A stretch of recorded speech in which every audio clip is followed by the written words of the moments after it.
Welcome to this episode of Kennedy Saves the World. So, just this week, very interestingly, Gen Z has emerged as the most interesting generation because their voting preferences have completely changed and have baffled pollsters, especially in the most recent election. It has always been assumed, it has always been just a given that younger voters will skew left. But now they threw a lot of their support behind Donald Trump and were very much put off by Kamala Harris. Why? That is the great question that eludes so many pollsters who would much prefer to put these younger voters into a box where they refuse to reside. What's even more interesting is there is a big gender divide in the way younger men and younger women are voting. There's a 23% gulf between them. And I have seen this firsthand with my daughters and some of their guy friends who for a long time, just anecdotally, have appeared to be skewing right. And I just assumed that this was rebellion because in New York City public schools, they get a lot of lessons from the left. And when that kind of stuff is sort of shoved down your throat, it feels like propaganda. And if there is propaganda and you're a young person, you're going to rebel against that. But when you fold in the pandemic and the effect that it had on some of these younger people who are voting for the very first time, their worldview, their outlook is completely different than generations who just assume they know Gen Z. Well, as a mother of two Gen Zers who happen to be very different from each other, I will tell you that you don't. But it's really interesting to get to know their story and hear their perspective because this generation, more than any other, and this is coming from a Gen Xer, they are by far emerging as the most interesting. Joining me now is Rachel Janfaza. She is the founder of The Up and Up. And Rachel, you spend your time and your energy really trying to understand Gen Z and telling people about this generation. You wrote a wonderful op-ed in the Washington Post sort of describing this. First of all, welcome to Kennedy Saves the World. Thank you so much for having me, Kennedy. Secondly, I want you to explain sort of the divide within the divide. You say that there are two types of Gen Zers, Gen Z 1.0 and Gen Z 2.0. So explain that. Yes. So thanks again for having me. Mm-hmm. I spend my time researching, talking to young people across the country, and I'm a member of Gen Z myself. So I really started to see this divide playing out because I'm the oldest of four, and I felt that I had a very different experience growing up in middle school, high school, college than my younger siblings did, especially my younger sister, who is nearly 6 years younger than me. And it tracks in the listening sessions I do with young people all across the country where I see a major split in our generation based on how old you were during the pandemic. So I describe Gen Z 1.0 as anyone who had graduated high school before the start of the pandemic. Mm-hmm. And then Gen Z 2.0 is anyone who was still in high school and younger at the start of the pandemic.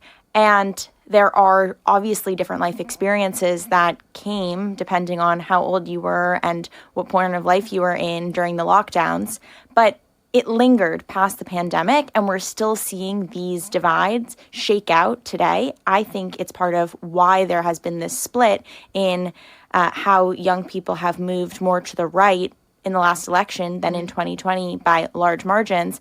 And part of the reason for that, I believe, and we can of course get into this, is a sentiment of distrust and jadedness and disaffection that resulted from the pandemic and from young people feeling like their agency was taken away from them at a time when they were adolescents, going through puberty, trying to figure out who they are and what they think of the world. There were a lot of restrictions that were put in place that determined who they could hang out with, when they were allowed to be playing different sports or going to play practice or whatever it was, missing prom, missing graduation, even just missing the opportunity to flirt, little things that we don't think about that really have changed how they view the world. And then couple all of that with technology and the rapid speed at which social media platforms have evolved over the past 10 years, and there's really different experiences for Gen Z 1.0 and 2.0. Yeah, and the way you're describing that, it's so incredibly spot on because you had graduated from high school when the pandemic started. So you got to go to prom. You had, a commencement where you could walk across the stage and get a diploma and hear your name and have your family cheer. And so many kids didn't have that. I mean, my girls, one was in 5th grade when the pandemic hit. She was in her last year of elementary school, and the other was a freshman in high school.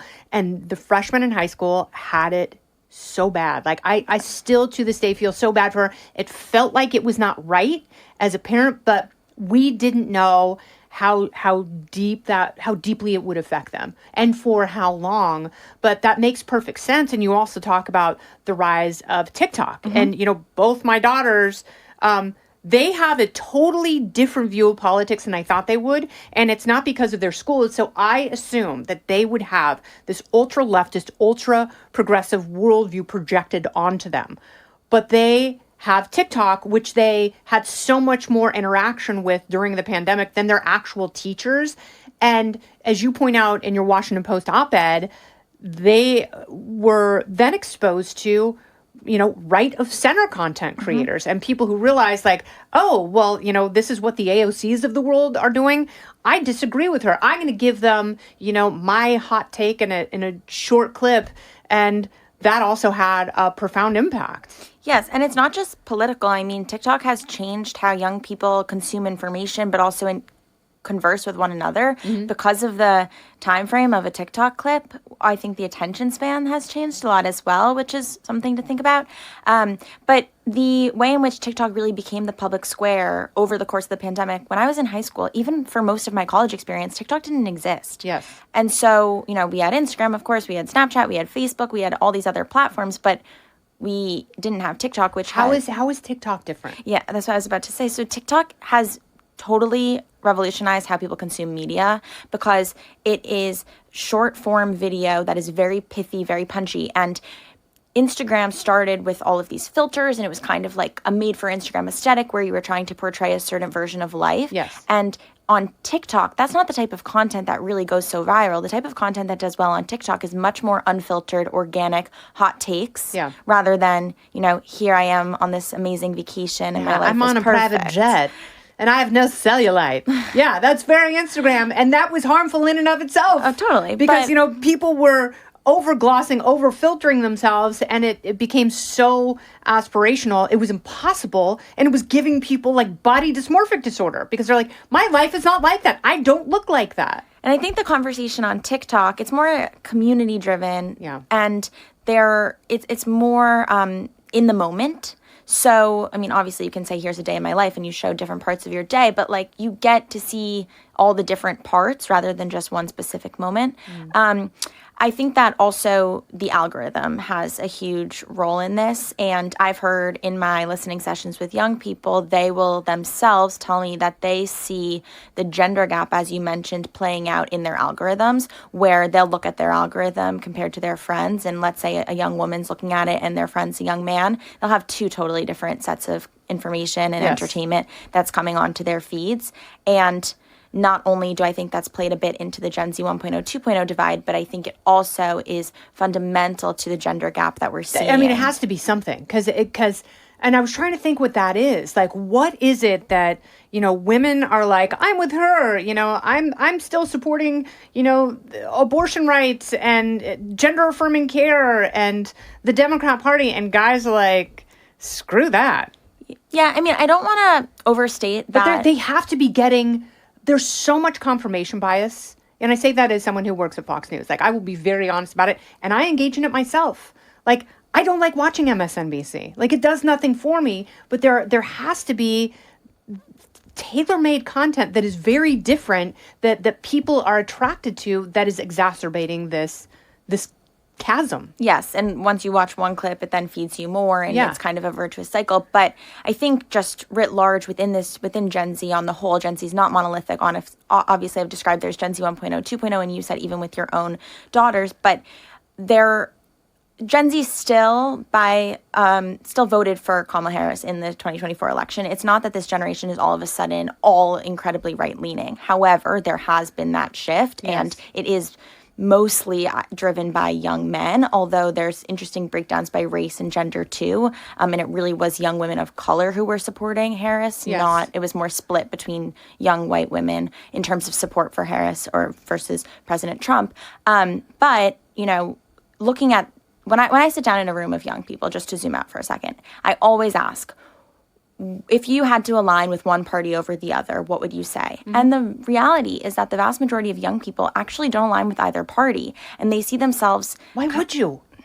So they both represent big oppressive government any way you slice it. Yeah. I mean, it's so old fashioned. Like, good for them. Like, good for them for being, unboxable, independent thinkers. I think that, and people like to say, like, oh, Gen Zers are so lazy. No, millennials are lazy. Gen Zers are actually very, very interesting and very entrepreneurial.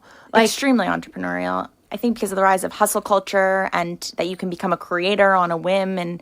But I think also, when you mention that this generation is unique, they have grown up amid very different world context than any generation prior because of social media. Yeah. Like, every generation has its fair share of crises, of course, but the way that the social media ecosystem has made it so that they are constantly being peppered with a constant stream of breaking news alerts or TikTok alerts or Instagram alerts every literally second, and then can talk about it with their friends or see these massive world crises unfolding in real time, that just completely changes the perspective too. Well, it's really interesting because, like, when I was growing up, when I was in high school, I grew up in Oregon, and then I would spend my summers in Indiana, where my family was from, in southern rural Indiana, and those could have been two different planets. And I loved it because, people in Oregon look and talked one way, and people in southern Indiana looked and talked a completely different way, and both were very, very authentic.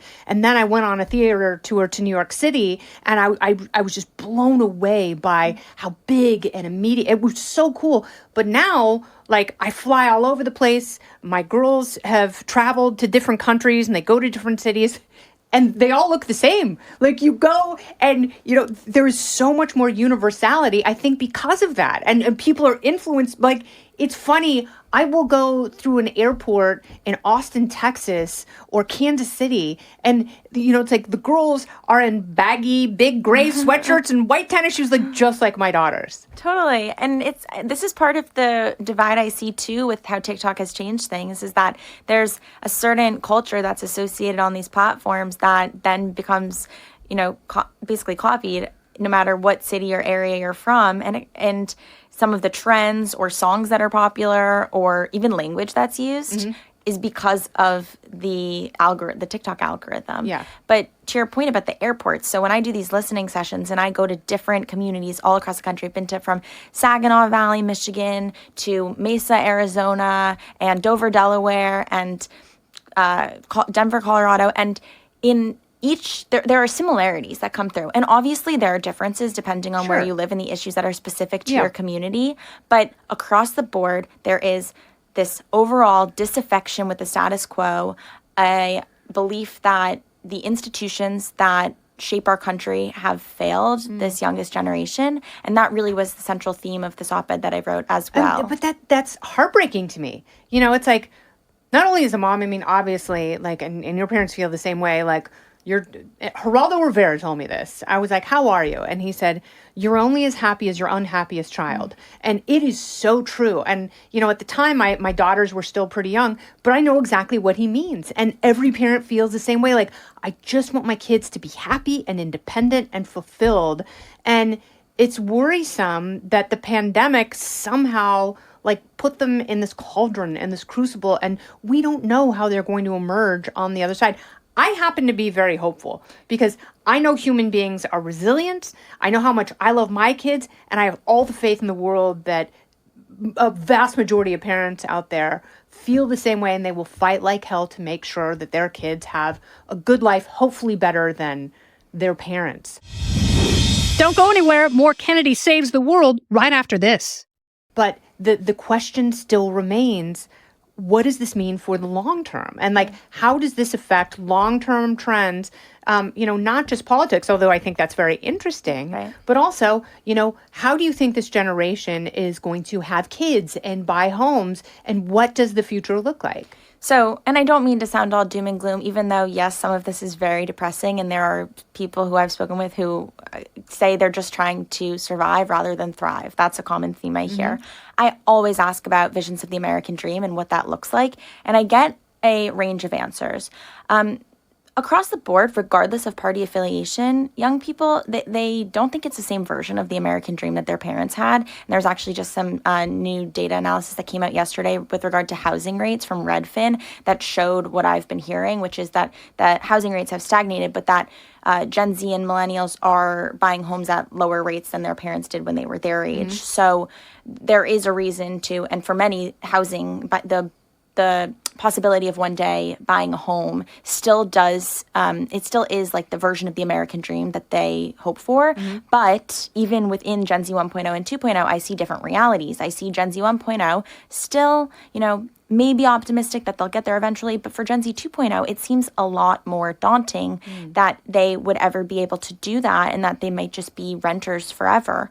So that's one piece of the American dream. But what I want to go back to, and this is, resonate when you said you want to be hopeful and optimistic, and I completely agree. And I do hear this from young people where they're not giving up. No. Like they're disaffected, but they're not disillusioned. They're still tuning in. They're still wanting to be a part of this, and they're not lazy at all. They're consuming information constantly, and what I've been hearing in my listening sessions, especially recently, given the current political climate, is that they're frustrated by the system at large, of course, but then also the algorithm that they feel is siloing them into different echo chambers instead of bringing them together. And more recently, along with a rise in a desire for freedom of speech, I'm hearing a lot of young people, especially young people on college campuses, say that they really want to find productive avenues for disagreement. Yes. And to have conversations with people that they are not in constant cahoots with or agreement with. I think that is so healthy.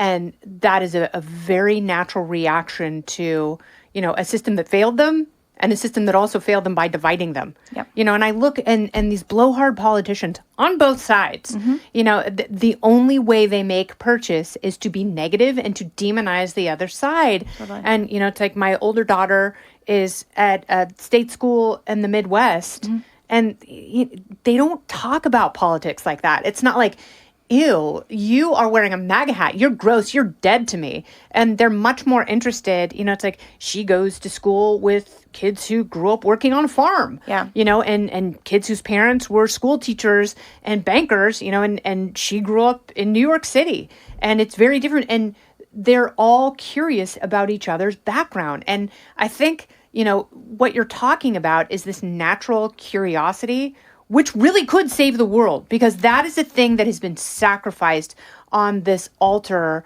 of attention. This division. Curiosity is a cancelable attribute. Right. And this is part of the divide as well, is this idea of political correctness and cancel culture.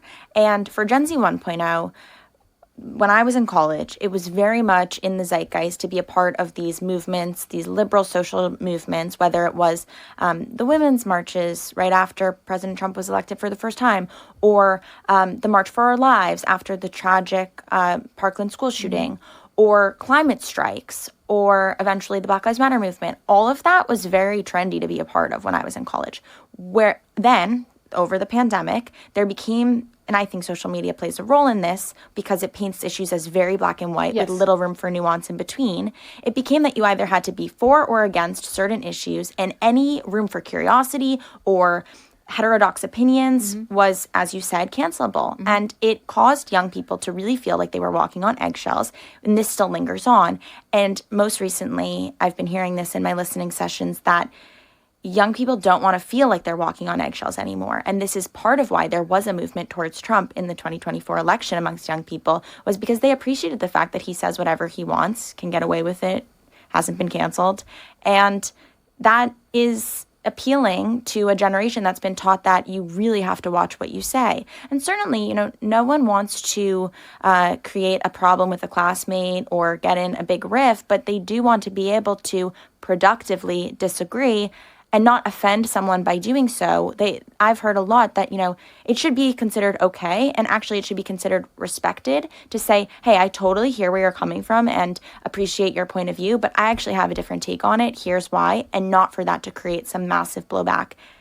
But unfortunately, social media really has contributed to that. Yeah, and we're still there, and we're still there on college campuses. Yes. And I don't know how you fix that. I'm sure there are a lot of people right now like, you should fire all of these professors. And I don't know if that is necessarily the best way to do it. I'm a big believer in the free market. And I think when you're sitting down to pick a college, parents and students, you need to choose somewhere where your money is not going to indoctrination, where your money is really going toward a good academic, rigorous education where you can still have a lot of fun. And, where it's not just a propagandized environment where, people are easily triggered and too happy to cancel each other. Yeah, I mean, when it comes to the conversation about what's going on college campuses, one thing that I keep coming back to as well is that this is only on specific college campuses where this is an issue. And the vast majority of young people aren't on those campuses. So it's really just a small portion of really vocal people who are experiencing this. That said, it's kind of issue agnostic. There still is this sentiment amongst young people that they do want to be able to have those conversations. And I've heard from many young people who are on all sides of, both the Israel-Hamas war, but also other issues here in the U.S., who just say that it's frustrating to feel like they're at odds with their own classmates. Yeah. And they want to be able, and this comes back to the central theme too, where it's like, it's uncomfortable to walk through the campus quad and feel like half of the student body thinks one thing and half the student body thinks the other. They want to be able to find places to meet in the middle. And what I do think it's incumbent upon university administrators and adults everywhere writ large, but also young people themselves, is to foster environments for those conversations to take place instead of shying away from it. All right. Well, you have an incredibly bright future. I love that you are talking to people and objectively hearing their opinions and their stories and amplifying that to those who assume they know what's going on within your generation. And I really appreciate your analysis and how you break down the divide, because, the way you present it, it's not insurmountable, and there is an incredible amount of hope, and it is going to be different, and that's okay, because every generation should be different. It's like when Gen X was first coined, everyone's like, you guys are lazy, you guys are the worst. And it's like, no, boomers are the worst. They're the absolute worst. We are awesome, and I stand by that. But Rachel, thank you so much for coming by. Keep writing. You should write for the Daily Mail and, of course, Fox News. And keep doing your incredible work. Thank you so much for having me. Absolutely. See, Gen Z might save the world. This has been Kennedy Save the World, along with Rachel Janfaza. I'm Kennedy.